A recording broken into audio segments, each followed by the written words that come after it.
இந்தியாவிடம் அணு ஆயுதம் இல்லை என்ற தைரியத்தில் 1990 வரையும் பல உலக நாடுகள் இந்தியாவை அழித்து விடுவோம் என்று பயமுறுத்திக் கொண்டிருந்தன.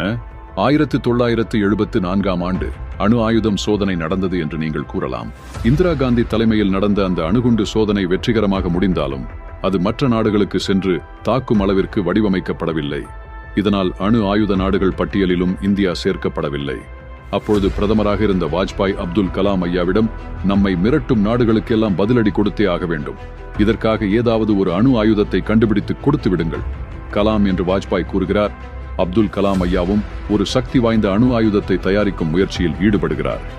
இறுதியாக 1998 ராஜஸ்தான் மாநிலத்தில் ஒரு அணு ஆயுத சோதனை நடைபெறுகிறது. அந்த அணு ஆயுதம் வெடித்த வேகத்தில் சைனா பாகிஸ்தான் வரையிலும் அதிர்வுகள் போய் சேர்கிறது. பக்கத்தில் இருக்கும் நாடுகள் எல்லாம் இந்தியாவில் ஏதாவது நிழலடுக்கம் ஏற்பட்டதா என்று கேட்டார்கள். அடுத்த நாள் பிரதமர் வாஜ்பாய் கூறுகிறார்,